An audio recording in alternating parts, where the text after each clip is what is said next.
Hello, everyone, and welcome to Australian Transformers Weekly. Legally obliged to tell you that we are considering changing the name to Transformers bi-monthly. We'll see how we go with that. We're We are trying. bringing you, we're trying. We're bringing you Transformers news from around the world and across Australia, including a lot of stuff that happened in the UK this week. It might be because I was recently there. This is episode 259. We are recording live on the 2nd of September.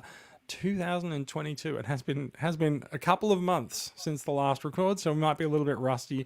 You'll have to forgive us. In this week's episode, we will be discussing some toy reveals because there's been a lot of them. Like, there's been a lot of toy reveals since our last episode. We're not going to go through them all because everyone already knows what they are and everyone's already freaking out about some of them. There's a new cartoon show coming up. I don't know if we should say cartoon anymore, but anyway, there's a new TV show coming up, and there was a really interesting thing that I experienced in the UK at TF Nation, a retelling of the movie that we did not get in 1986. So we're going to be talking about that and more coming up after this.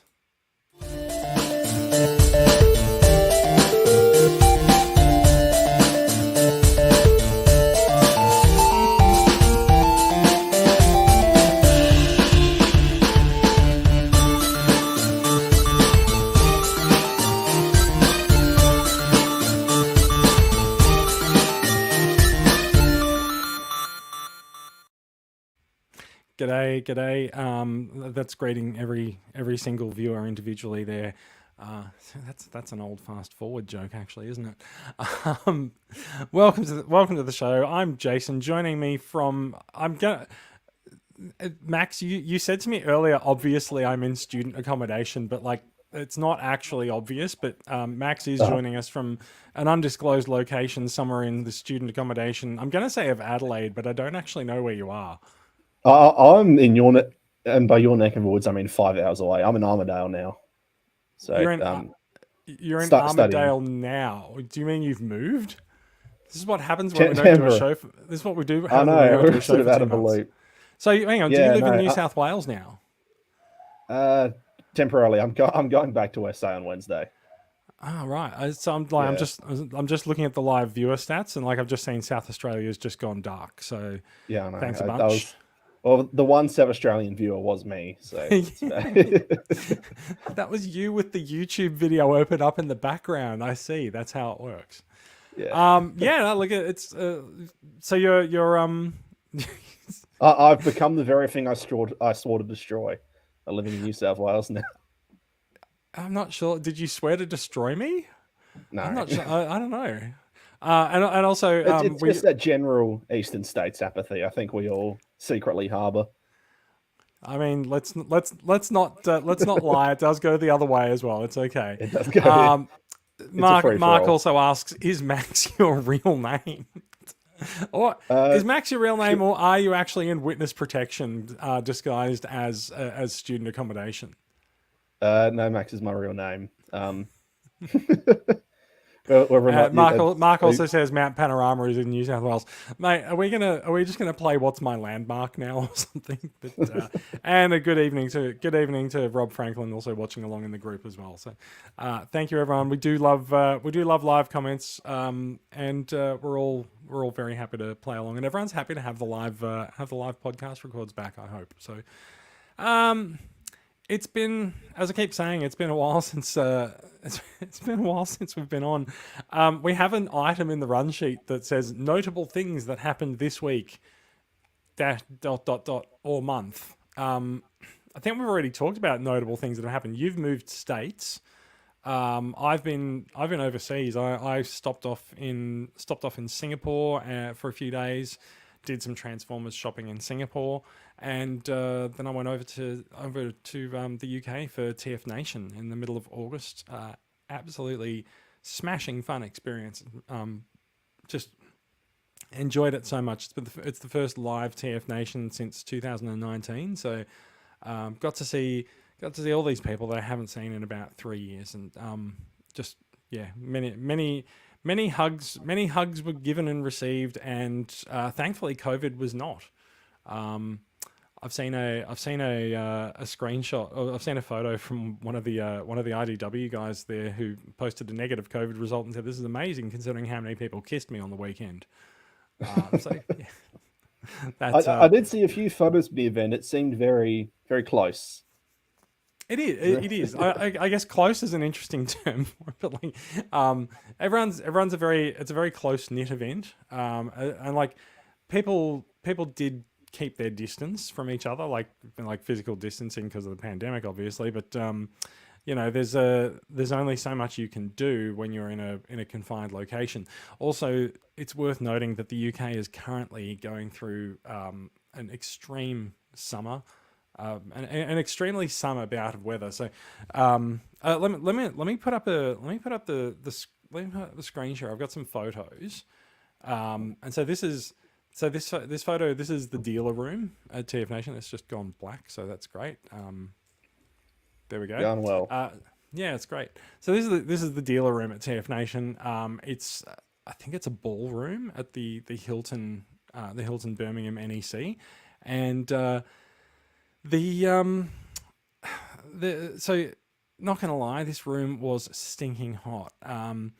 As the event staff were fond of saying, according to the Hilton staff, the air conditioning is on, but you can probably see from me in the foreground, like pretty warm, and pretty much not coping with the heat. Everyone's wearing quite cool clothing. And yeah, I think it was something like 36 degrees. I guess it's still that thing of the buildings in the UK just aren't constructed for the kind of summers that we're getting now.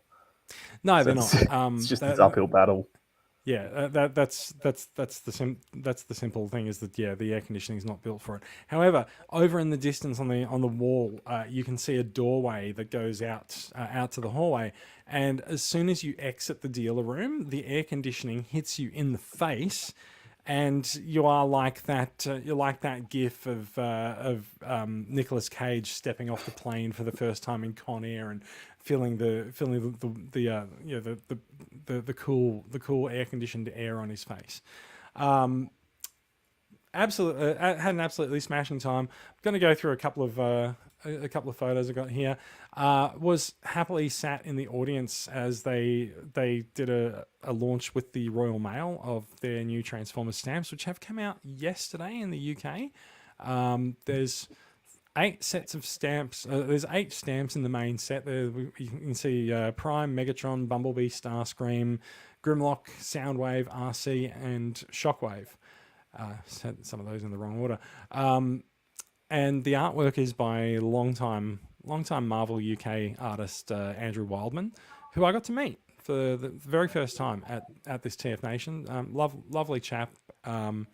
It's kind of funny. It's kind of funny. What do you say when you meet someone whose work you've admired for like over 20 years? It's you just have to say thank you. Like there's not much more you can say.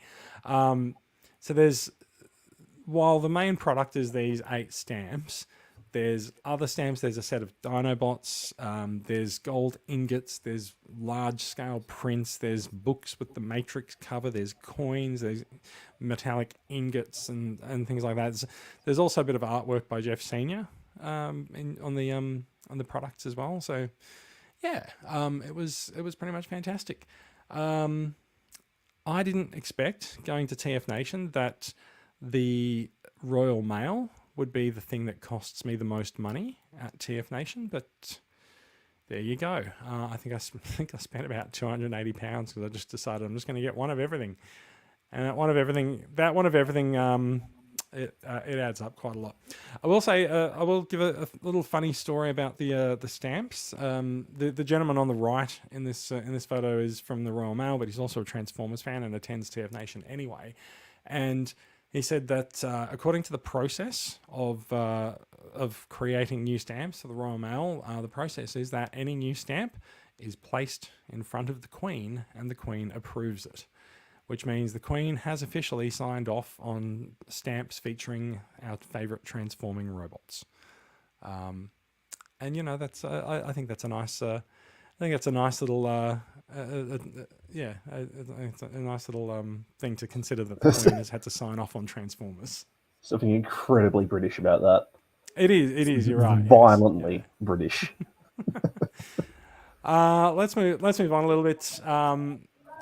These these guys went around the Twitter sphere in 2020. They were a lockdown project for a guy in the UK. They are cardboard transformers. What have we got? I'm going to say it's Blitzwing because the face on the one on the right. There's an IDW Rodimus and there's a Grimlock there, and they were created in 2020 as a lockdown project. They found their way into TF Nation. They were always intended to turn up at TF Nation, and what I didn't realize seeing them posted online is that they actually transform.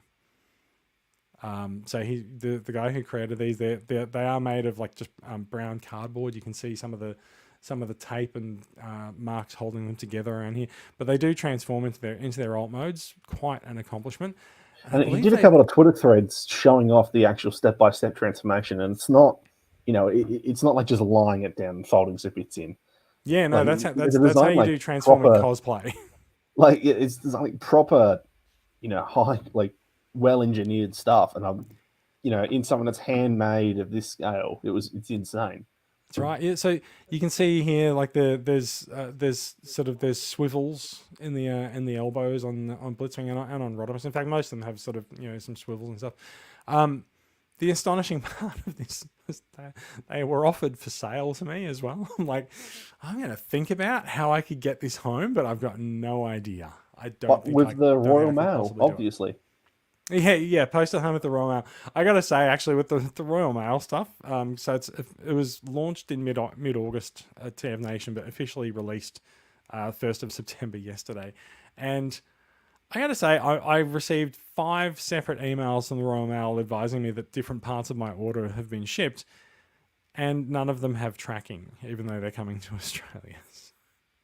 So when these things turn up, it's just going to be a surprise. There's my £280 in the mail. So yeah, it's not terribly confidence inspiring, but we'll see how it goes. Ultimately, I should have just shipped them to the UK and picked them up when I go back at Christmas, but we'll see how we go. Let's move on from the. Wait, I did have to get a selfie with the Rodimus as well, and also just look at the quality of that face as well. Like that is extremely well made. Like he's captured the smirk on Rodimus's face. Everything's. It's the fact that the three of them all have some distinct art styles. That's right. Yeah. It's seriously impressive. Like it's not just an engineering perspective, but there's clearly a huge amount of love put into these. Yeah, very much. In all honesty, I really wish that I could have actually purchased one and come back with it. Like, I actually don't know if they were purchased, and to be perfectly honest, I'm kind of regretting not purchasing it because, like, I could definitely bundle that thing up and stick it in a box and ship it to my freight forwarder. Like, I'm kind of talking myself into it, but yeah, we'll see. Morgan Moroney says, Rodimus or you, Jace. I think he's referring to the comment about, look at that face. Like, of course I'm talking about the sculpture. I know I'm gorgeous. It's okay. Thank you. He doesn't need reassuring. No, I definitely don't. Some other things that happened at TF Nation. I've got a few. Anytime I met someone, I grabbed a selfie with them as proof that I'd seen them. So we have the wonderful Maz 60 and Toybox Soapbox from the Triple Takeover podcast, which even though I host my own Transformers podcast, I will just tell you that you should be listening to that podcast. It's absolutely fantastic, and it's pretty much the only podcast that I listen to anymore because those guys pump out so much content that that's about the only thing that I have time to listen to. Next up, there were some panels. There's James Roberts and Jack Lawrence. James Roberts, obviously the author of More Than Meets the Eye and Lost Light and several other IDW books, and Jack Lawrence on the left is the artist of note on Lost Light, the official series artist. They were both fantastic. This was a photo taken up from the back of the room on with the zoom on my camera. A very tired looking James Roberts. Yeah, I think he was actually just mid explanation for something. When I was there in 2019, I was a lot more intent on taking a lot of candid shots of people in panels and trying to sort of capture the feel of the actually being there. But this time, I just sort of I wanted to experience the panels and enjoy them, so I didn't really take too many photos. I figured a lot of other people will. Um, so yeah, the shark. There's a couple of Sharkticons won the cosplay contest, which I think I think is pretty well deserved. The uh, the Sharkticons were actually a rerun from the 2019 cosplay event, but they had greatly enhanced their costumes over the intervening 3 years and well deserved their win. There's a wonderful amount of cosplay that went on. Haven't put too much of it out on social because I feel like the cosplay contest is one of those things where you should attend the convention to see it. But there's a bit out there. People videotaped the whole thing. I said videotaped. People recorded the whole thing and have put it up online. Um, this is a bit of an example of what you see in the dealer room. This is Kapow Toys. They had the convention exclusive, as you can see, the MMC. I can't. What's it called? Something Promenon. Optus Promenon. I can't say Optus too many times, or else Singtel will come after me with their legal team. Optus Promenon, which is their Optus Pex. I think he's like War Within, or he's a Cybertronian mode Optimus Prime. This is the Shattered Glass version. Yeah, it's the sort of chaos theory slash. Yes, I you're right. forget It's what else it is. one of the older Cybertronian modes from some of the earlier stories. Yeah, it's sort of Yeah. like the default Cybertronian Prime from IDW. Yeah. Lovely figure. I've seen many photos. A lot of people really like this figure. Haven't taken mine out of the box yet, but in fact, I haven't opened most of the things from TF Nation, but yeah, we'll get there.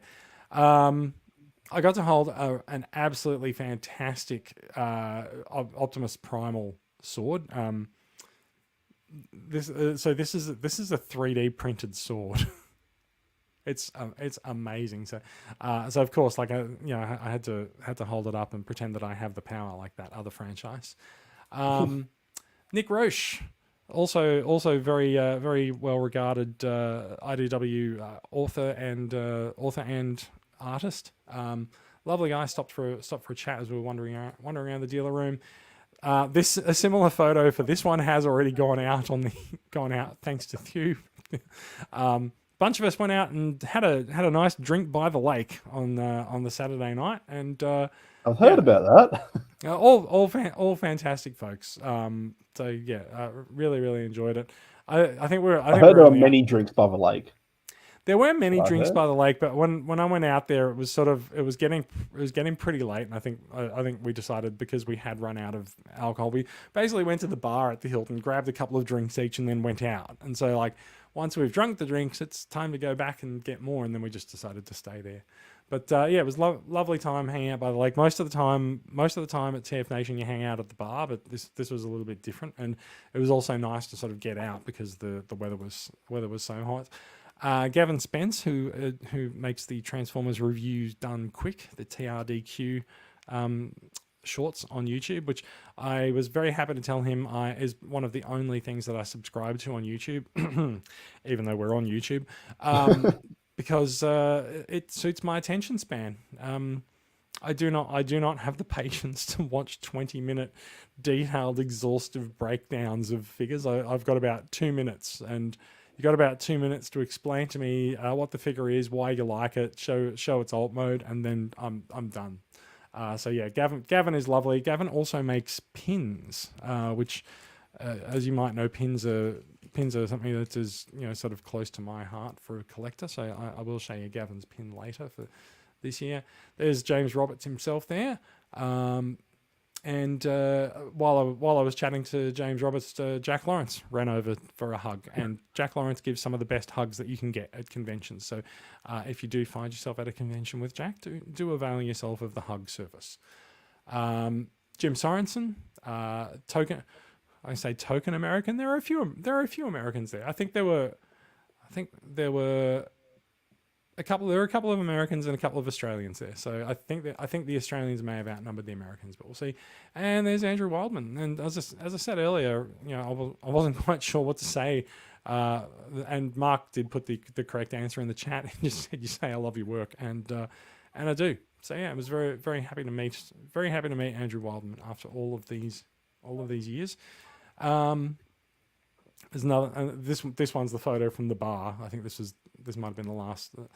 This might have been the last non-blurry photo I took from the bar before the amount of drinks that I took started making the photos very blurry for the rest of the night. And the man who knows everything about Transformers and is happy to ask people difficult questions about them, Chris McFeely. So yeah, wonderful to meet people. I've thrown this one in simply because this lady's name is Grace Murray, so she shares a surname with me, and she also wears an absolutely amazing Optimus Prime jacket to the convention. And I had not seen her wandering around the convention, so when I grabbed her in the bar, I was just like, oh my god, we need to get a photo. So that was fantastic. And now, very briefly, I'm just gonna go very briefly and talk about this photo, which shows a familiar but different cast of Transformers the movie. Now, I don't know how much you've seen about this panel, Max. Do you know much about what we're going to talk about? I've read as much as I can find out about this. I thought this was fascinating. So I'll let you take it away. I'm only gonna very briefly go through it. Like there's enough information out there that people can go through it themselves. On the Saturday night at TF Nation, Chris McFeely and Jim Sorensen took us through the contents without letting people have the script itself. Jim said that he had been cataloging things in Flint Dill's garage and found the original first draft for Transformers the movie. Now, this is the thing that had thought to be lost to time, and in actual fact, it was lost to Flint's garage, and so they were able to sort of get an agreement that, like, while they can't distribute the script, they can talk about what was in it, and so the main event for the Saturday night panel was born. And so what they did was they detailed what they were going to talk about and talk about the quality of the script and the events that happened within it.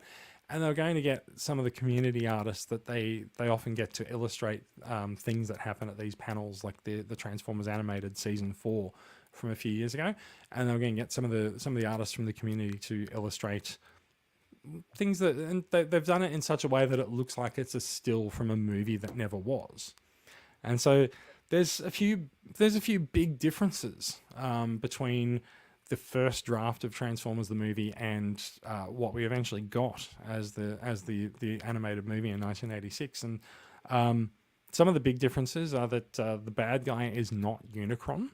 The bad guy is a being called the Entity, who inhabits a giant planet, and one of the planet's moons is known as Unicron. But Unicron himself does not sort of make his presence felt. By and large, the beats of the movie, you can see the DNA from the first draft making it through into the final product, but things happen very differently. It's not the year 2005. There is no Autobot City. The big battle that starts the movie is actually just a battle at a steel mill, with the usual thing of the Decepticons trying to steal energy from the steel mill. Notably, they don't kill off the entire cast. Absolutely. They do not kill off the entire cast. However, there's a bunch of things that happened in the script that we know were changed in future drafts. So in the battle at the steel mill, Prime and Megatron do fight each other to the death. Prime does pass away on his medical bed in the Autobot base, as we're familiar with. Megatron makes it back to Cybertron, but then passes away, and his spirit leaves his body. And before they could capture his spirit, it drifts off into deep space, where he meets the Entity, who promises him ultimate power, etc., if he serves him and reincarnates him as Galvatron. Optimus Prime passes his matrix, and I say his matrix because according to this draft of the movie, all Transformers have a matrix, and their matrix is a tiny version of themselves. So when Optimus Prime dies, his matrix, which is a tiny version of Optimus Prime in a green jar, gets passed to Magnus, who you can see it on this screen here. And when Magnus gets Optimus Prime's matrix, he then becomes Ultra Magnus. So the long story short is the entity creates Galvatron. Galvatron goes back to Cybertron, converts all the remaining Decepticons to serve the entity, and then they come back to Earth to pillage Earth for all of the Earth's energy and do terrible things. And there's a large battle, and in the final battle, Daniel, who is not Spike's son in this draft of the movie, but Daniel greatly assists in defeating Galvatron, and Prime's Matrix chooses Daniel to incorporate with and become potentially the new leader of the Autobots, I guess. And so while we might say the Matrix chose Hot Rod, originally the Matrix chose Daniel. A couple of notable things in this first draft of the movie, Galvatron kills everyone. All of the new characters get killed off at Galvatron's hand, which we know from future drafts of the movie resulted in a note from Hasbro saying you can't do this. You can't kill all of these new characters because we need to sell toys of them. Here is a list of characters that you can kill, and that basically became the kill list that made it into the '86 movie. So everyone who was upset about Prowl and everyone dying, Starscream does not die in the movie, but as they were fond of saying on stage, he does get his ass kicked no less than 4 times. So that's always pretty fun. And there was one guy at TF Nation who, just by random chance, I had a bunch of things to give away, and I randomly gave a Prowl coin to this guy, and he's just exclaimed, "Oh my god, Prowl is my favorite character. This is amazing." And as they said, I didn't realize the person like that existed. Some people love the guy, and so when they said on stage, Prowl doesn't die in this draft of the movie, one person just went, "Yes!" And I'm pretty sure that it was the same guy. Is he a cop? Sorry, I said, is he a cop? He might be a cop. I don't know. As they say over there, policeman. But yes, we'll see. Or law enforcement officer. Everyone's got their favorite. Yeah, everyone does. There's a few differences you can see in the movie in the still here.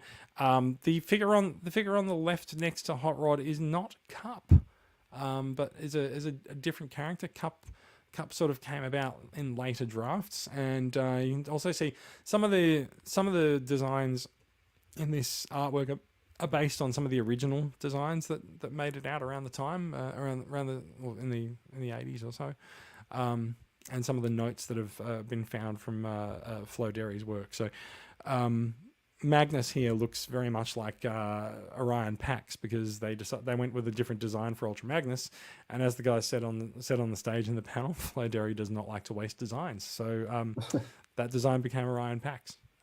So yeah. There are longer and better summaries of the panel that you can read to find out all about the Transformers, the movie that never was. There's a bunch of people who've started to create figures based on some of the designs that were seen and some of the things that we know. There was a triple changing train that was very much the fan favorite. His name's Rails.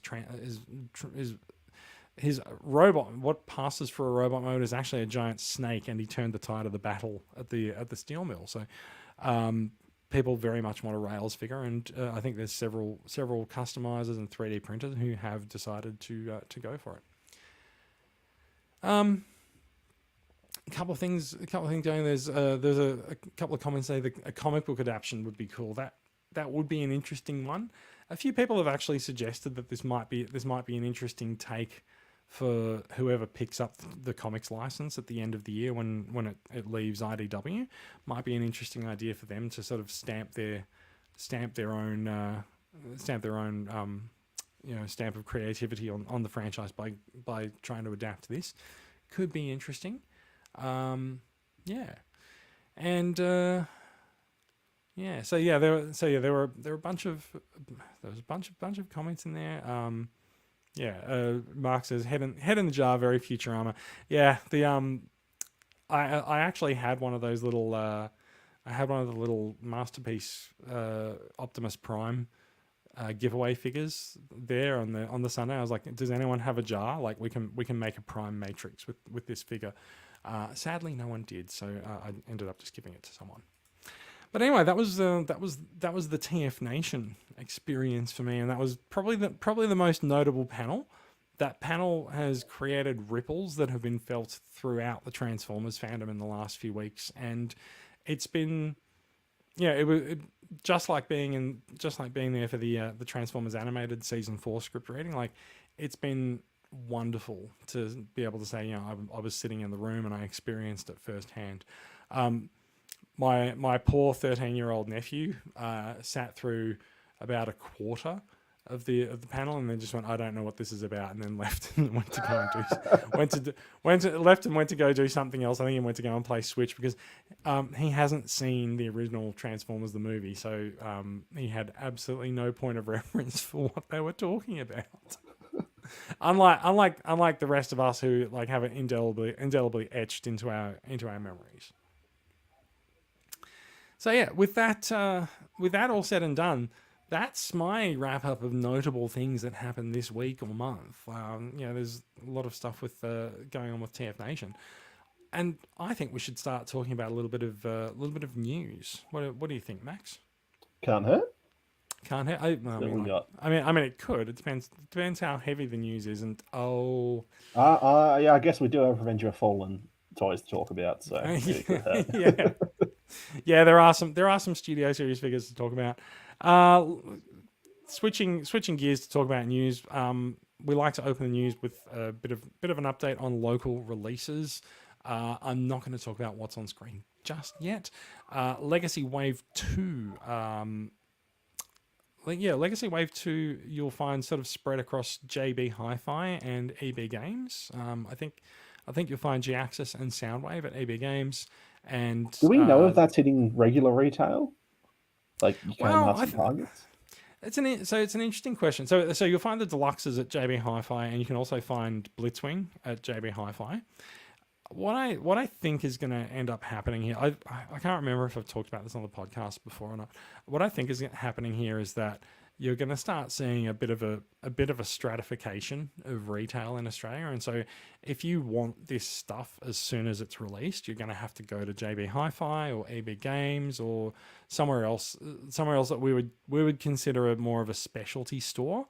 And like you said, you said mass retail then as well. And so like mass retail would be like the big department stores like Myer, Kmart, Big W and Target. I think that really covers. And yeah.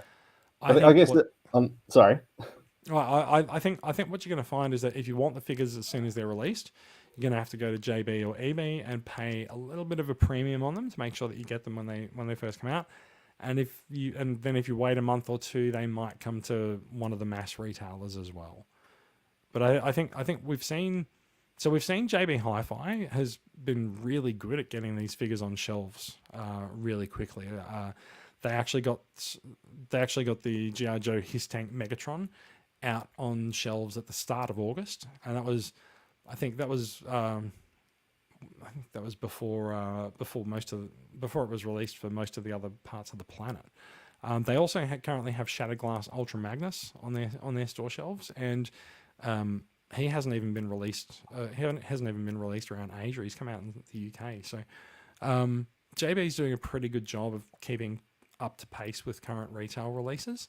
It's going to be interesting to see how well they keep that up long term, because they're already starting to get a few things shelf forming there. Like they've still got the golden disc sets hanging around, but I think the regular release waves are kind of moving in and out of their stores pretty well. And I think as people realize that they're a reliable source to get Transformers, they're going to, they're going to be higher up on people's lists of places to go. At the moment, it still feels like a bit of a novelty going into a JB Hi-Fi store and coming out with a Transformer. Well, yeah, and even if you look at the EB Games example, right? Like Zing it was only a few years ago that became a major thing around the country where you'd actually have a place to buy this sort of stuff. So it's it is actually quite a recent phenomenon that we have, like collectors stuff at chains across the entire country. We just haven't really had that before.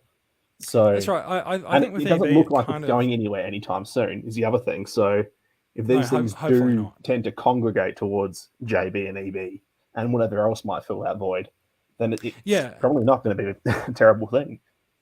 So we should be clear that when we say EB, we also do mean Zing, because they are the same company, and in fact, most of the time now they are the same. They are the same stores. What I was going to say with EB, this sort of started a few years ago with the HasLab Unicron, and that was sort of like, wow, okay, that's a Transformer that's turned up at EB Games, and then they suddenly started bringing in other things like Gen Selects, and the Gen Selects line had not really found much of a presence on Australian shelves, and so it was really cool to see that start turning up. And so now we're at the point where EB Games gets regular wave releases. They do price them pretty high though, so I think I've seen deluxes at EB Games go for $45, and this is a size class that a couple of, like the generally accepted price point for them is $30. That's been the price at Kmart for years. Kmart's put their price up to $35 now. There's been multiple price rises over the years that Kmart hasn't really passed on. So an extra $5 for a deluxe at Kmart is still pretty good and affordable. They have also held down the price of Voyagers, and there's a cracking good price on the Velocitron Leader that we'll get to shortly.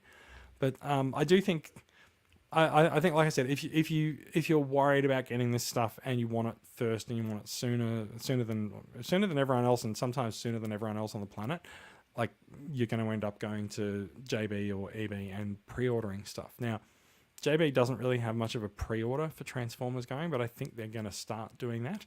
And EB Games is well known to offer pre-orders for figures that are upcoming. Having said that, let's talk about the items on screen at the moment. So we're looking at the Kmart Velocitron listings. Now, as promised a while ago, the Velocitron did hit Kmart in August, and it's causing quite some consternation to people because, as we know, Kmart will not offer specific orders of specific items online. You end up picking an assorted piece and hoping that you get what you want. So there are 5 deluxes in the Velocitron line. So if you order one piece, then you have a 1 in 5 chance of getting the figure that you want. If indeed there's one figure that you want out of it. Voyagers, there's 2 of them, so you got a 50-50 chance. But at least with leaders, there's only 1. So if you do want to get Leader Scourge, you're quite safe to order it online. Now, the controversy that we've been seeing is that the most popular figure of the line, which did catch Hasbro by surprise, and we've spoken with Hasbro, it's not hearsay, they really were caught off guard by the popularity of Cosmos. I'm gonna turn the screen share off there. The other thing with the popularity of Cosmos is that when they were talking about it on one of the live streams, they specifically stated, we figured out we were going to originally retool it out of Origin Bumblebee, and then it became a thing of they realized that they could technically afford to do it just with a small amount of steel molding than they necessarily need with that budget. So it was clear from the outset that Cosmos was a bit of an afterthought. Like, it's not, he wasn't high on the list of priorities at all. That's right. So Cosmos has turned out an absolutely fantastic figure. He's very well regarded. He's brilliant. He's absolutely brilliant. You've got him there too. Yeah. Yeah. I feel like we're being very cruel showing these on the show. But... No. Look. So as you said, Cosmos was originally not going to be a major focus of the line. He was going to be a retool. They didn't expect him to be very popular, and so they gave him a 1 in 8 case assortment. And so the fact that I'll put the screen share back up. So the fact of the matter is that with five figures in the line, and one of them was in fact Kmart's only got 3 showing up there, but with five deluxe figures in the line, something's gonna lose out in a case assortment of 8 pieces. So like you'll have 5 pieces, and then there's 3 that'll be duplicates. So there's 2 pieces that miss out. And in the case of the Velocitron wave, it's Cosmos. Originally was going to be a retool, so they didn't a retool of another figure. They didn't expect him to be very popular. And Clampdown. Clampdown is also a retool of the Siege Lamborghini mold. It's been seen many times before. They also didn't expect that to be very popular. Clampdown doesn't seem to be as in demand as Cosmos, but Cosmos is definitely causing quite a lot of angst for people. Yeah, I think that sort of just comes down to Cosmos is an established character. Clampdown has only ever really existed as a repaint. Yeah, so, I think that's very true. Yeah, and it is one of the more, I guess, beloved recurring repaints. Like, I don't know if you're going to find many people who are particularly excited about the latest Burnout, right? But it is, a lot. Clampdown does seem to be a bit more of a demand by scarcity rather than demand by a particular attachment. So Clampdown is popular with people who want to complete their Lamborghini set, right? So like you'll have Sideswipe, Red Alerts, Deep Cover, Tiger Track. Like there's an increasing number of Lambros that come out regularly now, and so Clampdown is a figure that I don't think they've actually done as a chug release before. Like they had a masterpiece figure a few years ago as a retool of the Sideswipe mold. And it's literally just this, the hobby, and the masterpiece. Yeah, and so he's there. If you're looking at the 5 pixels on the left of the screen, I'm holding him up there. But I've been fond of the Siege Lambo mold, the Cybertronian Sideswipe for a really long time. I was really happy when they made the Earth mode version of it in Kingdom as well. So yeah, he's been fantastic. But yeah, Clampdown is there for people who want to complete their sets, but Cosmos has taken people by surprise. People will say that Hasbro should have anticipated the demand for him, but the fact of the matter is that the last time they did a Cosmos, he shelf warmed, and that was the Titans Return. That was the Titans Return figure, which was a retool or a repaint anyway. It's repaint. Thanks, Google. Hey, Google, stop before it plays anything. I guess the thing with the Titans Return one is that shelf warmed quite heavily, but it shelf warmed quite heavily after it's still going. Yeah, she's still talking. Yeah, it shelf warmed quite heavily after the Thrilling 30 version. That's true. Which which was, I remember that thing going for like $50 on the aftermarket back when it released.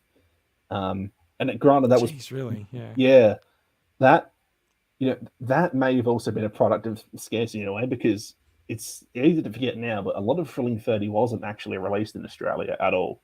So that can definitely be a cause for some of that. But that old Legends was a real fan favorite, and so they put out a Titans Return version, and I feel like it got a bit of praise at the time for the fact that they did it, and obviously it didn't go too well. Yeah, I guess the thing is that at the time, like anyone who wanted the Cosmos had him, and I think they're in danger of that now. Like I've got a bunch that are coming in on import for members who need them, and so like we know Hasbro has said that this has caught them off guard. So like they're gonna bring him around and repack him in something else in the future. There is a peculiar thing that happens with some of these molds, is that and we know this from some discussions that Mark Maher has had with people on Instagram, which is that the items that go into the Walmart exclusive lines remain exclusive to those lines for a while. And so we didn't see a VW Bumblebee for a couple of years after his Netflix packaging released. And we've seen that mold reused this year in the Creatures Collide pack as Goldbug. So it seems like maybe there's about a 2-year exclusivity period. So don't know quite what's going to happen with old Cosmos, whether they can use the mold again or if people will have to wait a while for it. Maybe the next multi-pack will just be VW Bumblebee, Netflix Soundwave, Yeah, and Cosmos. just put all the rare things put all the rare things into one packet at once and just sell it as cheap as possible. And then we can have this $100 pack shelf forming everywhere. It'll be perfect. Yeah, mate. Yeah, like that. That's probably what's going to happen. But I feel like the scarcity, the demand for Cosmos may also be driven by that a little bit. By the experiences on Netflix figures. Like, I recall skipping the Netflix waves entirely. I just wasn't aware. Just thinking, I'll pick them up down the track. It's a retail figure, and they've since absolutely skyrocketed. And I've sort of resigned myself to the fact that I'm not getting them unless they get a re-release. And I imagine there's a lot of people in a similar boat who've gone, right, I'm not going to make that mistake again. Grab them now. I think there's a lot of, like I said, there's a lot of angst that goes around about acquiring these figures, and part of it I think is based on the fact that things like the Netflix line came in limited numbers and they went, and that is like anecdotally what we're seeing with the Velocitron line is they come in, they come in, word gets out that they're at a Kmart store, and then you go back the next day and they're all gone. Like, even that is almost unheard of. Like, most Kmart stores are still trying to get rid of Kingdom Deluxes. To have Velocitron things come in and sell out within a day is pretty astonishing. Now, whether they're being purchased by people who are buying them to flip, I don't know. I think that we tend to sort of regard the scalper, in inverted quotes, as a bit of a boogeyman, and the scalper is the person that we can blame for buying things that we just simply weren't able to find in stores. I think we as collectors don't recognize behavior that we do when others do it. Like, we will walk into a store and we'll go, oh my God, guys, I've found Velocitron. Who wants me to pick them up? A Cosmos or a Burnout or a Scourge? And five of our friends will be just like, oh, can you grab me one while you're there? And so you pick up a pile of Transformers and you head to the checkout, and you're happy because you've bought all of these things for all of your friends. The next collector will walk past you and just go, oh my God, he's a scalper. I think the simple fact is that there's a lot of people and there's a lot of demand for these figures. And also children still buy these things. Parents buy these for their kids. It's not like when I went in and got mine. Right. Let's just bring up the Scourge box there. There's an 8+ on the Scourge box, right? Like, this is a toy that's designed for 8-year-olds and above. Yeah, and like I'm in Armadale at the moment, which is a reasonably small town. It's not tiny, but it's smallish. How many traffic lights are there? 2. You just looked out the window because you can see the whole town. No, I was just pretty much. No, I just had to think for a sec. But yeah, there's 2 traffic lights in town on the same street. Yeah, fair enough too. Yeah. Yeah, but I went through Gutter Guy a couple of months ago. It's much the same. Yeah, like as an example, right? The only place you can buy any of this stuff in town is Kmart. Yeah, I've checked. So, and Kmart Max has gone door to door down Main Street. Have you got any Transformers for a very? I've got a little flyer of Cosmos I've been putting around all the power plants. Wanted dead or alive. But by the time just put up the X-Files I want to believe poster with Cosmos on it. But I was sort of going into Kmart once they started hitting shelves after work and just saying, where are they?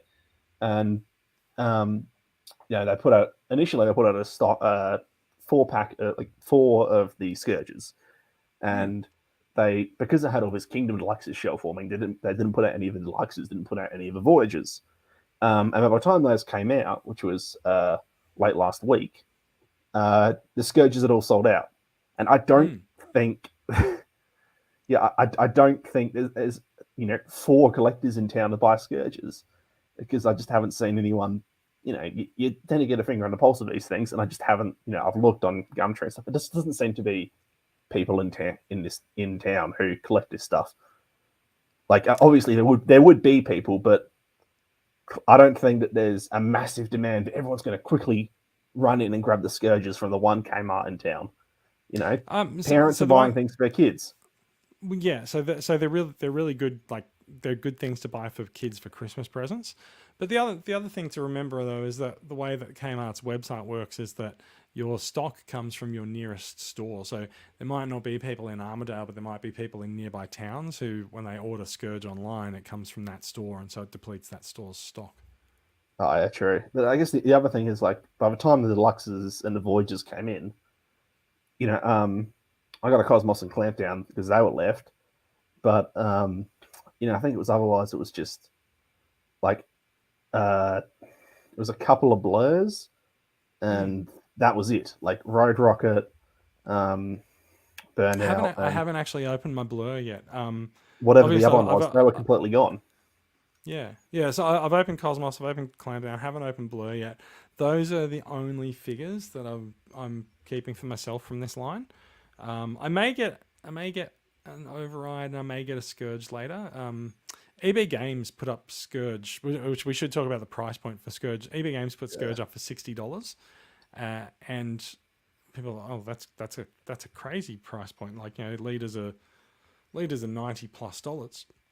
eBay did very quickly correct that price to $110, but they do seem to be honoring their original price for pre-orders if you paid it in full. And I think if you go into the store and you have a bit of an argument with them on pickup, you'll probably get it for $60. However, Kmart then surprised everyone by putting Scourge the leader out for $79, which is the cheapest leader class figure that we've had in years. So yeah, like the Kmart's pricing is very interesting for these guys. Like I said, the price point has moved up by $5. Voyagers still holding steady at 50, although I think they've gone up to 55 for some of the other lines. And yeah, the leader class Scourge, which he's a retool of the Earthrise and Kingdom Prime. Plus, you know, a few things to damage were needle nose truck cab and the trailer. But I mean, that's how they've done leaders for a while. He's like a Voyager style figure with extra bits. $79, really good price for him. So you know, it just goes to Yeah, show that if you price considering these things well, they move. yeah, and considering that the sort of quote unquote premium leaders over the past few years, you know, stuff in Gen Selected and the exclusive lines have been pushed. You know, they've pushed $100 at the retailers that they've shown up at. You know, this is really the first one that I think has shown up at mass retail, and it's substantially cheaper. Yeah, absolutely. So having like I said, having been in touch with Hasbro about Cosmos, I do have to say that the news is not great. So the line is exclusive to Kmart here, and Kmart ordered their stock ages ago, and their stock was allocated and it shipped. And so, at least the last time I spoke with Hasbro about this, they said we can't just bring Cosmos into the country and sell him through EB Games or Amazon, because Kmart does have exclusivity on the line. So there will have to be something else that happens, or they'll have to restock the line somewhere down the way. Whether they can persuade Kmart to take solid crates of Cosmos, which will then probably shell form, knowing how the community gets a little bit fickle about this stuff, or if maybe they can update a case assortment to, you know, send half Cosmos and then a clamp down and a couple of the other figures or something like that. But it's a little bit thorny when it comes to getting Cosmos in Australia at the moment. If you can locate one from overseas, you might want to get that import. But I will also say that people are still finding them at Kmart stores. Kmart stores are restocking as well. So, like you said, this wave has disappeared out of Kmart stores really fast. It comes in and it goes, and we have seen stores in Sydney, and I think there was one that was reported in WA that they got a second helping of the stock in and out. Went out just as quickly, but they are restocking. Yeah, and the Compare important thing this to note to as well is that Kmart's online like stock tracker for stores, it does not work. just ignore it. It's Look, not going to help you. It told, like, for many instance, it told me that they were sold out, and I got mine. And yeah, like you're right, they are restocking. Or I went, you know, Scourge was sitting there for a week, nothing had happened, and then a week later they decide to put out the deluxes. Yeah. So, they're cycling through things. Each store is going to do stuff differently. So yeah, it's true. I mean, at the end of the day, the stock is still placed out there by humans, and if a human looks at the shelf and just goes, "I can't fit that on there," then they might put it back out the back. People have had some luck actually asking the staff if they have particular characters and stuff out the back, and they'll get them. So that happens. You did mention the stock tracker, and I just want to talk about. Mark says I got caught out by that tracker with Motormaster as well. Kmart's stock tracker. Many people have spent many hours trying to figure out how it might work, or how it works, or what it is, if it's on a delay, or if it's predictive, or if it means that stock's in the back but not in the store, or anything like that. Ultimately, it's not reliable. It doesn't really matter why it's not reliable. You may as well just go into the store and check for the product that you want, and if you can't find it, just ask. But do remember, be polite. It's not the staff's fault that this is rare, and it's not the staff's fault that the stock tracker doesn't work. And of course, you should always be polite and kind when you're dealing with retail staff, because the shit that they see is pretty astonishing sometimes. Once in a while, we'll even see a Cosmos. Yes, okay. Occasionally, you'll see a Cosmos.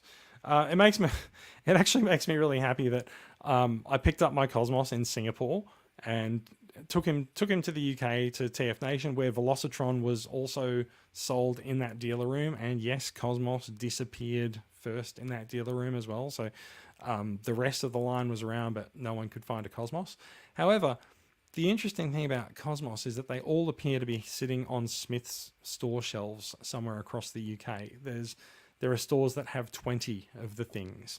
So if you've got family in the UK, find out the postcode where they live, plug it into the Smith's stock locator, which does appear to be accurate, unlike Kmart. Plug it into the Smith's stock locator and just ask them if they can go pick one up for you, and then work out how to get it here. It's going to be a much less hassle if you go and do that way. Take advantage of family, friends. I mean, you could also just blunder into a Facebook group for Transformers in the UK and ask people, and throw yourself upon some people's mercies and see what they might do. Anyway, that's the depressing state of Velocitron in Australia. Unfortunately, there's not a lot of help that we can offer, but as I said, I am importing a bunch for TCCA members. So if you're interested in a Cosmos, you can talk to me, but they are a bit more expensive, having come in from the UK. So yeah. Before we get onto the rush for the rest of the news, because we actually are at an hour already, the overseas release of note this week is the final premium finish figure, the Studio Series Premium Finish 05 Optimus Prime, and I can't remember which version of Optimus Prime it is. I think it's one from either Revenge of the Fallen or Dark of the Moon. No idea. No, I don't know either. The Premium Finish movie bots have been quite well received. The Premium Finish War for Cybertron bots perhaps a little bit less so, depending on the actual release. But I think the Premium Finish line has probably run its course. I think Takara's kind of gotten diminishing returns from it. I don't think they actually had a parallel War for Cybertron 05 for this one. So I'm just sort of snuck onto the end.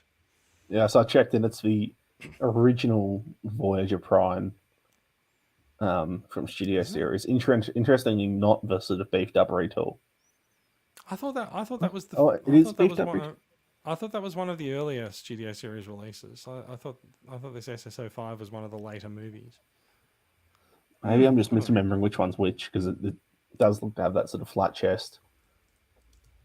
Let's very quickly go to the Google and see what we can see. Premium Finish SSO5 is Revenge of the Fallen Optimus Prime. So not the original one from the 2007 movie, but from the 2009 movie. So yeah, fair enough. Well, yeah, it's SSO5, which is that's I think that's so that's Wave 1. So it's the original Revenge of a Fallen Prime from Wave 1 of Studio Series, which is but Yeah, not that's because right. they did that Redux version later on.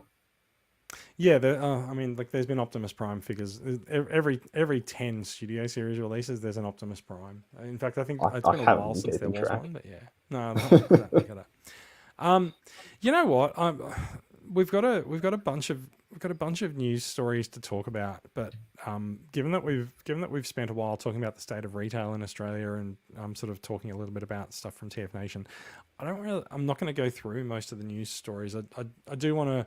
I do want to speak to one specifically, because we've been off the air for so long. People would have been getting the news from other locations, but one of the things that I did want to speak to specifically is this one that's come out this week. It's the black version of the Perceptor mold, which the Perceptor mold from Studio Series 86 has been extremely well received. It's a really, really nice figure. He's got a little bit of an unusual tilt on his legs, the way that they fold around there, but that's also still cool. And where Perceptor goes, Magnificus seems to follow. And so we started hearing some rumors a couple of weeks ago that there was a black version of the Perceptor mold out there for sale from some unscrupulous sellers, and this appears to be an unscrupulous buyer who has purchased him and set him up for some pretty photos. Bittic appears to be the person who runs this, and I cannot look at these photos without reading the word bitch over it as a watermark. So yeah, he does of course have the same alt mode, the microscope, and of course the somewhat serviceable tank mode, which also featured as an Easter egg for the original figure. Now, it's not entirely clear where this guy is going to be released. The Shattered Glass line this year has been doing double duty as Shattered Glass and also sort of as a surrogate for Gen Selects figures. So where we've got in fact, Shattered Glass Blaster is very straightforward, but the Shattered Glass Ultra Magnus also doubles as Delta Magnus, and they give you a head in the box. If you don't want him to have the zombie head that the Shattered Glass Ultra Magnus has, you can put a standard Ultra Magnus head on him and just display him as Delta Magnus. There is Slicer, who's not a Shattered Glass figure, but he is a retool and a recolor of Wheeljack, and so rather than making him another character in sort of the Prime universe, they've shunted him over to Shattered Glass and gone, oh, you know, that's Slicer. Done the same thing with Flame War. And I don't...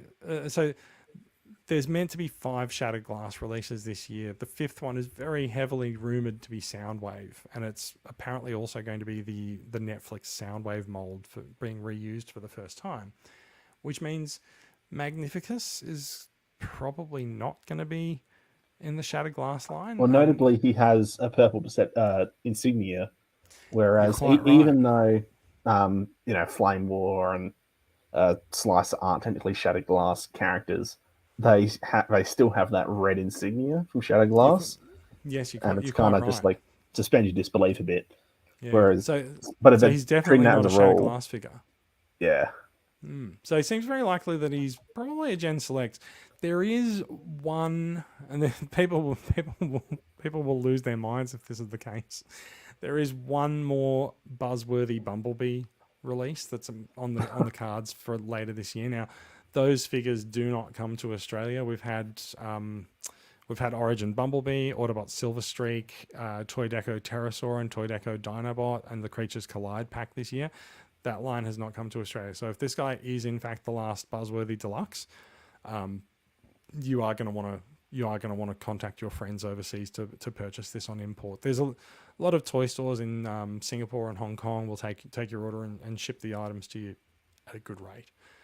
He is Magnificus is a very Gen Selects feeling kind of deco. You know, Gen Select has typically been a lot of Diaclone stuff, a lot of things that have been repaints in the past and that have been beloved repaints, but aren't really major characters. So yeah, he'll fit in quite neatly. I could see Magnificus being a 2023 Gen Selects release. Like if he's coming out of the factory now in September, October, November, December, maybe it's a January or February release. So He might, he may slip out somewhere sooner. We'll see. Um, Either way, very much looking forward to seeing him. I've got the original E Hobby, the G1 Magnificus, up in my E Hobby shelf, and he's in fact, I just realised, is stood next to the Generations Magnificus as well, the Thrilling 30 Perceptor retool redo. So getting a third Magnificus for that shelf will be definitely welcome. So Genslake's Magnificus is out there. That's probably about the only bit of news that's really sort of from this week that I want to talk about, given the time constraints that we have. Do you want to move on to talk about acquisitions? Sure. I Yeah. have a bunch of acquisitions from TF Nations. Like I'm not gonna go first on this. You're not going to go first. No, I'm not. You can go first. I'm going to line up my Right. acquisitions and we'll go through them. I probably won't take too long, just because since I've moved to New South Wales since I did the last show, so most of the stuff I've bought isn't actually here. I guess the big thing, what the big thing was when it came out, I'm not sure if you picked them up, but Commander Motormaster. Yes, Did you want so one of those? I do have a Commander Motormaster, but I haven't opened him yet. Because you can't make Menasor until you can't make Menasor properly until Wave 4 comes out, and it looks like Wave 4 is going to be early next year at this point. So that's what I'm loving about it, is like it's given me time to appreciate them, because I made Menasor just for novelty of it, to see how everything works when I first got Motormaster, and since I haven't touched that, and I don't want to touch that, because I want to be able to appreciate that Motormaster for what it is, because completely divorced from Menasor, just in and of itself, it's phenomenal. Like, it's an all-timer. There are a couple of little issues where it's like, for being a commander scale figure, something that's more divorced from regular price point. There's a couple of articulation hindrances which I really feel like shouldn't be there. I know a lot of people would have liked the ability to put the Stunticons on the front of the legs instead of the back, and so that's another big thing. Yeah, but I think it wasn't the design that they went with, and like you can probably find some upgrade kits that allow you to do that if you want it. But ultimately, if the Menasor design that they've gone with is not to your likings, there's plenty of options around these days. Yeah, and I kind of have to respect what they went with for the combiner, in terms of just a very clear artistic intent of, this is what we're doing, and we're going to go hard on it. And it's, I attached Drag Strip and, set up the combiner in and of itself, and it feels phenomenal. It works better than any previous combiner by a country mile. It's, utterly fantastic. But you combine that with Motormaster in and of himself, who's just, he's just classic G1 Motormaster, essentially, but updated just enough that he feels a bit special in his own right. Really solid build quality, beautiful paint. But for me, the whole thing is the transformation is just absolutely sublime. Yeah, I do need to crack him over and try it. Like the entire alt mode essentially just panel wraps up into his lower legs, and it's just, panel formers. I feel like there's a difference between a panel former and a shell former. Because a shell former, I feel like, is something where you have these big bits dangling off, and it is a literal shell. Whereas a panel former is something that it's not moving in chunks, it's panels moving around a mass and realigning themselves. And Motormaster is very much that, but it's a really satisfying process. Everything just locks in, and locks in super solidly, and it's just satisfying to do. Yeah. So I think about what else is there. Picked up 3A Blitzwing from Bumblebee. I'm gonna try run through things a bit quick. Try to ramble coherently. Yeah, sorry. 3A Blitzwing from the deluxe scale figure from Bumblebee. That is fantastic. It's a nice little addition to that growing cast of characters in that movie. I don't know if you have. A lot of people have skipped those because they're a lot of money and they're non-transforming. But in terms of just really, really nice figures that represent those characters, it's a beautiful line, and yeah, Yeah, like it's a gorgeous design. you are right. A lot of people have skipped them. It's not it's not so it's not that I don't appreciate them. I just don't really have a place for that sort of slightly larger, hyper detailed thing in my collection. But they are really nice. I have seen them, and they are really nice and detailed. They move nicely and they pose really nicely. I can definitely get it. No, yeah, for me, the place for that in my collection is the cast of that movie specifically, and that's it. Yeah. It's forms a really nice, tight little display. Because I also picked up the trying to think of the third party name now, Bingo Toys Wave Man, which is the Shockwave from that movie. Yes. In fact, is that a new company, Bingo Toys? Yeah, so it's their first release. It technically they wanted to make it so that it fits in with the 3A figures, but transforms. Except it barely transforms. It's sort of smudges it, so it makes a huge. There's a few like really convoluted movements into the shape of a gun. It's not really coherent or intuitive at all, and the alt mode is terrible. It looks doesn't look like anything. So, but if you just ignore that entirely, you're left with a figure that's essentially on par with the 3A releases. That Still is that's cool. like, yeah, it's the same level of detail, same level of posability, and about half the price as well. So And I don't think 3A's done Shockwave, have they? So yeah, no, I mean, ooh, a lot of people are very fond of the Shockwave design from the Bumblebee movie, and there's there's also a lot of people who are a little bit disappointed that the only official version of him is a tiny core class release as well. I have to imagine we'll be getting another one at some point. But Yeah, yeah, for the time being, I think so too. However, I also do think that it's pretty surprising that Hasbro chose to follow that up with another core release for Shockwave in the Legacy line. So, don't know. it's a running thing with him, I suppose. Yeah, I guess. Um, Yeah, but yeah, if you do, I guess if you're looking for a representation of Shockwave from that movie, um, Waveman is still very much available from all usual third party sellers. And excellent. if you ignore it as a transformer and just have it as a surrogate for something that fits in the free air line, it fits in perfectly.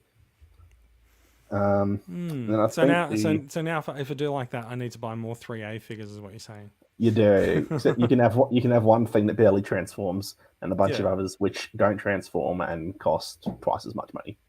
So, and I guess the other thing which I don't have with me is, and it's something won't spend too much time on because it's hard to describe without showing your product page. But there's every once in a while I like to just go on AliExpress and find some knockoff, like a decent knockoff.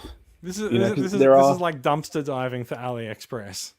yeah, but like not the super high quality knockoffs, but not the cheap knockoffs either. Like those middle of a range ones, which are like slight improvements. So I'd heard good things about the Siege Prime mold, and then also having watched the Kingdom series, which was, Moving it on. had some qualities. The one thing that I did really enjoy about that, and I think a lot of people seem to enjoy, was the take on Nemesis Prime there, and Yeah. the toy for that version, Nemesis Prime, was an exclusive that goes for a lot of money, uh, and also comes with a whole bunch of trailer bits that no one really cares about. And so instead, I went on AliExpress and picked up the oversized knockoff of that Voyager, um, which cost about $40 shipped, and is the size of, I think, well, it's about the size of like Unique Toys Perukil, like three, or is the thing I've got sitting next to. It's about 3/4 the size of Siege Jetfire, I Yeah. should say. And it's this exact same mold, but sort of a bit nicer paint with some glossy metallics and stuff, a bit of die cast, added ratchet joints, and then a couple of little alterations to the transformation to clean up the kibble a bit. So, there isn't really much to say about it. It's just Siege Prime, but bigger with some improvements. But if you're looking for a representation of that take on Nemesis Prime, it's it's a very, very cheap and easy option, and cool. It's a nice solid figure in hand. I guess the only things I actually have with me, I don't know if you want to talk about these at the same time, but why not? Cosmos and Clampdown.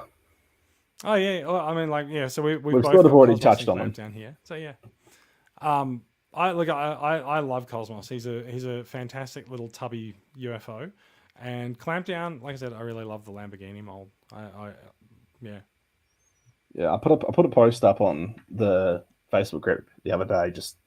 I sort of described it as it's just a quintessential deluxe. Like, it kind of just feels like what immediately comes to mind when you think of a deluxe class, and that's not a bad thing whatsoever.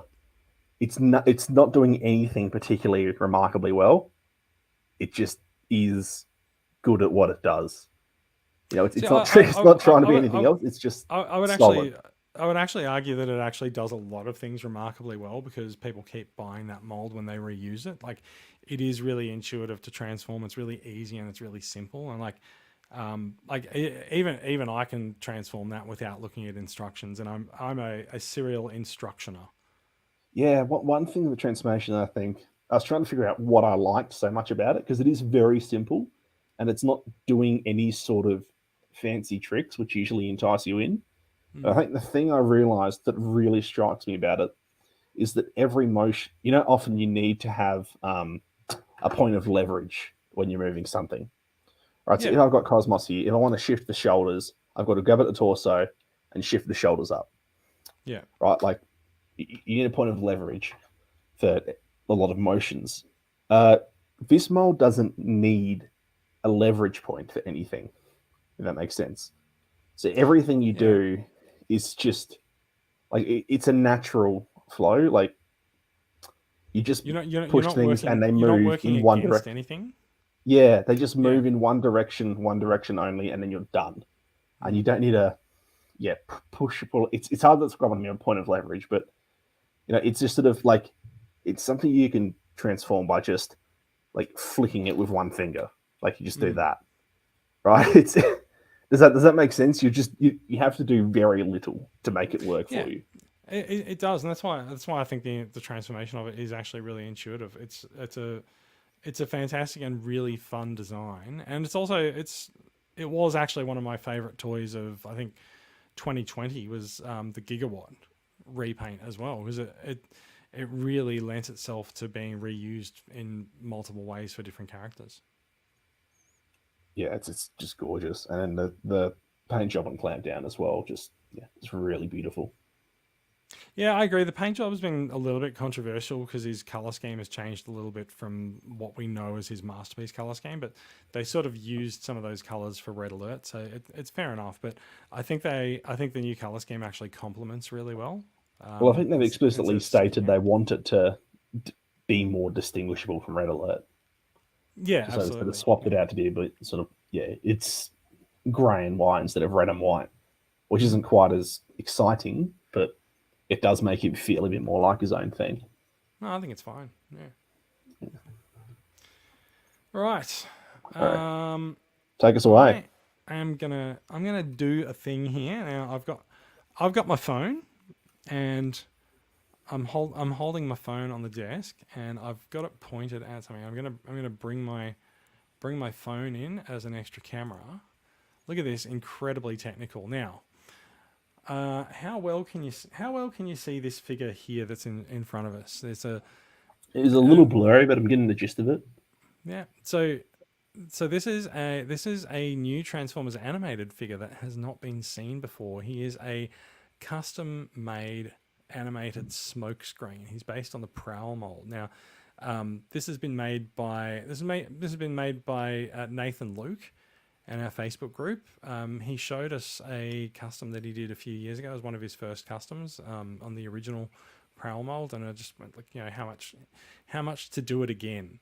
Um, so yeah, he certainly did do it again. It's absolutely wonderful. Really, really happy with the results, and really happy to add another custom to my shelf. I've got a few customs incoming this month. I am realizing that I probably should have put the phone on a tripod, but that's okay. We'll move him out of the way and put something else in the spotlight there. We do have Shattered Glass Blaster, who's probably going to fall over when I stop looking over there. So Shattered Glass Blaster, also very happy with him. He's got a very subtle color design. A lot of people sort of look at it and just go, "Oh, it's just sort of it's grey and black," but there's sort of a lot of darker purples in there. Is that purple as glossy in person as it looks on the camera? Yeah. Do you mean around on the legs and stuff? Like on the thighs and the around the elbows? Yeah. It's not terribly glossy, but it's not terribly glossy. Quite but nice. there's a nice amount of paint on this figure, and it's well, I say that I'm not entirely sure whether it's actually that painted or not. I don't think Blaster himself was that painted, but I think the color choices are really good on this figure. And like Shattered Glass Blaster has a fairly established color palette as well. So the fact that they've managed to make it a little bit exciting and different is notable. And the other thing that is also pretty cool is his cassette. I think Eject came with the Kingdom one, so this that makes this one Rewind. So he's like I said, the Shattered Glass line's sort of done double duty this year. So this is the Rewind if you want him. Have we had a regular Rewind? Nice. No, we've had the blue Eject that came with Blaster. I assume might get in with a twin cast at some point. Yeah, it's possible. It's possible we'll see that, and at that point, I would expect the Rewind that we get in the regular line to just sort of be a smoky, translucent black, because that would be more in line with Rewind's colors. Yeah. What else have we got here? I mentioned that I was going to talk about pins. So let's talk a little bit about pins. There's a couple of pins to talk about here. First of all, I did mention Gavin Spence makes pins. So Gavin made a Cosmos pin this year at TF Nation, and basically you purchase the pin and the proceeds go to charity. So it's fantastic. In years gone by, he's made Dinobots, he's made Sharkticons and the like. Very, very happy to have this pin. Really enjoy Gavin's work. That's not the only pin that I came back from TF Nation with. This one's also quite interesting, and it's also quite shiny. Wow. So it's perhaps a little bit difficult to make out. If I sort of sit my phone down like that, you might get a that looks like a nicer look at it. Now this pin I picked up at TF Nation, and there's three familiar logos on there. Or there's three logos on there. One of them is less familiar than the others. So obviously you got the Autobot and the Decepticon faction symbol. Now, do you know what the logo at the top is? Because most people do not. I pretend to. It looks a little bit familiar for people, but most people don't get it. It is actually the logo for Industrial Light and Magic. Now, this pin, which fetched a fairly pretty penny, it cost a fairly pretty penny at TFN. This pin is a staff pin from Industrial Light and Magic, and it was given to staff who worked on the 2007 movie, which is itself going through its anniversary. And so, according to the people that I purchased this from, this pin is one of either 12 or 15 known to exist, which... At that point, I was just like, yeah, of course, I'm going to abide by my rule. My rule is that if I see a Transformers pin, I buy it. And so knowing that it's also a nice piece of Transformers history, also just added to the desirability for me. So I forked out a fairly pretty penny for that one. Moving on from that, last pin stuff, and I do have to send a special thank you to someone for this, as I knock over figures here. Now, you'll be You'll be maybe familiar with this pin set that I was gifted on my birthday. It probably helps if I take the top off the box as well. So this Decepticon pin set from I think around 2001. I was given this as a birthday present, and I had seen this set on eBay, and I had decided not to get it because it was not quite the enamel pin style that I generally go for. However, once I had the Decepticon set, I then had to get the Autobot set. That's a little bit more difficult. As I sort of did a bit of research into the pins, I determined that the sets were one of 500 that were ever produced in Japan in about 2001. Good luck finding the rest. And as it turns out, had an incredibly generous gift from Justin Massaru, who is in TCCA and was the artist behind a lot of our collector cards, except for the last couple of years. So there's a good chance that TCCA members have some of Justin's artwork in their hands and in their collection. And I put a message out to people the other day and said, look, I'm really looking for the Autobot set. And Justin just said, look, I've got the Autobot set and I've been looking for the Decepticon set, and I've given up looking for the Decepticon set, so you can have the Autobot set.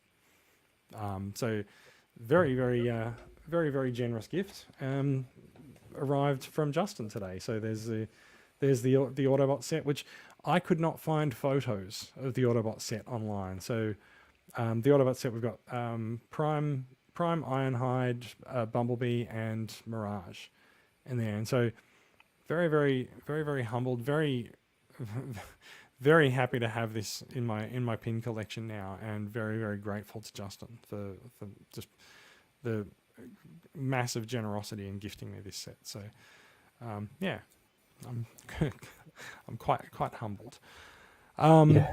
Wow. So yeah, so as I said, my rule with Transformers pins is that I have to have them. So I've managed to acquire this fairly difficult to find set. I'm very happy about it. Well, bloody good condition too. Like those boxes barely scuffed up. Yeah, I'm not sure where the Decepticon set came from. That was actually, ironically, the Decepticon set was purchased, and I think it was in Australia somewhere. And then the Autobot set was in Melbourne with Justin. So I actually managed to find both these sets of rare Japanese pins in Australia, and even in the same city, no less.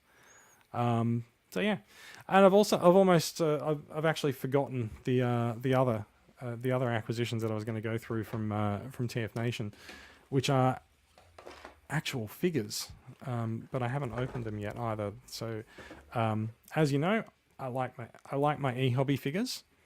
So there's an e-hobby release of Crosscut, the silver Skids, the silver Skids repaint. I saw this on the stand at TF Nation, along with e-hobby's release of Clampdown. Since we're talking about Clampdown a bit tonight. I saw these both on the stand at TF Nation at the at Paul Hutchins Space Bridge stand, and I thought, I have my own sources for e-hobby figures. Like, before I go and buy these here and mule them home, like, let's go and see whether I can buy them online. So I went to my usual source and I plugged in e-hobby Clampdown and Crosscut.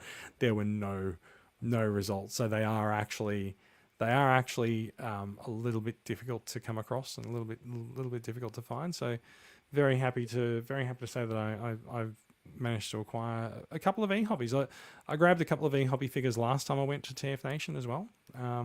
So yeah, very happy to add those in. And if I forgotten move, how classy those look just in packaging there. Oh, they do, don't they? With the G1 box revisions and stuff. Yeah.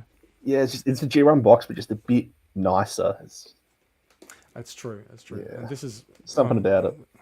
There's quite a mess moving things around the desk here as well, and I'll just move this into place as well. There's the MMC Optimus Prime severed Geist. And you will notice also that there's a signature on there as well, which the artist was the artist who created the box art was at TF Nation, so I did manage to get him to sign it for me. It was very nice of him. So yeah, I will open this bad boy up at some point and see how we go. But that is going to be it for acquisitions. I think I've gone on for quite long enough now, and I think we should probably bring things to a bit of a close. We are sort of now sitting at about 1.5 hours, and I know Brad doesn't really like editing the shows once they get a little bit over an hour. So let's wind things up. Little bit of TCA club news. We are very late with the membership offering for this year. It is ready to roll out, and we're hoping to put some stuff up probably tomorrow. And we're gonna have a big member drive for the month of September. I would like to get as many members as we can to sign up or renew during the month of September. We will put up details of this. We will be offering some giveaway figures. So if you do sign up for TCCA membership, you will go into the draw at the end of the month. The figures on offer are Origin Bumblebee, Kingdom Red Alert, and a Velocitron Cosmos. And so just by signing up for TCCA membership, you'll be in the draw for that.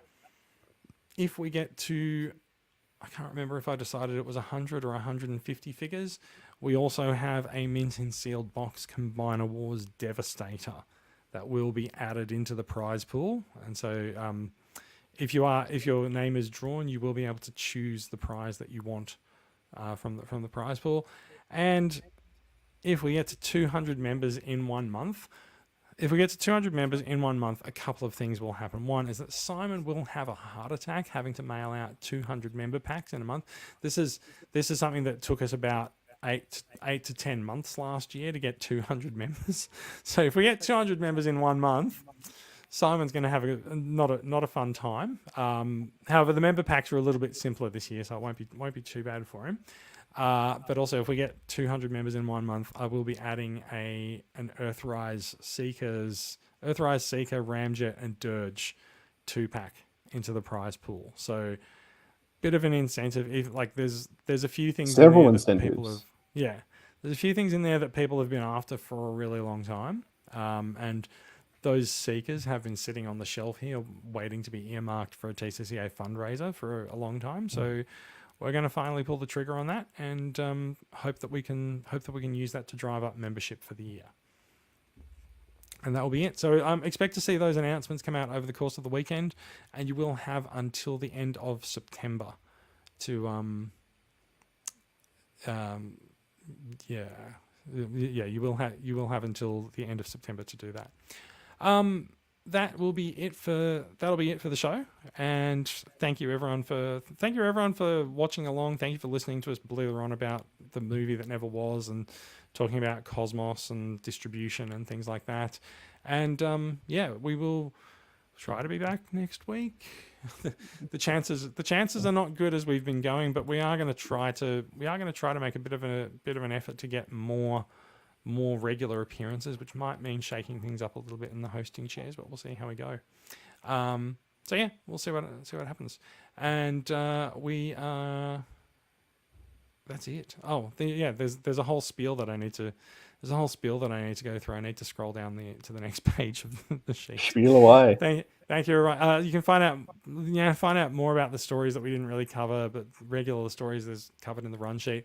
Now, we are a registered club in Victoria. We're run by volunteers donating their time, effort, energy, money, and Friday nights to make collecting in Australia better for everyone. We want to build the Australian Transformers collecting community by engaging fans around the country, making content like this podcast, attending live in-person events like Oz Comic Con. That's right. There are 2 Oz Comic Con shows coming up in September. There is Brisbane and there is Sydney. We're putting a team together for Brisbane, and I will be at Sydney with a team as well. And the Sydney, if you come along to Oz Comic Con Sydney, you don't want to miss it. Not for our stand, but there's going to be some Transformers stuff there that's going to be pretty cool, and it's not going to be us. So there's going to be 2 Transformers installations that you can go and see at Oz Comic Con Sydney. I can't say much more than that. So yeah, you will see us at Oz Comic Con in 2 states this month. Anyway, you can find out more about benefits of TCCA membership in the Facebook group during the week, and you can find out how to show support for what we do at transformerscca.com. That is it for us, and we will be back with more Transformers news in the fullness of time. And I've said this on the solo screen layout. I should have had us up like that.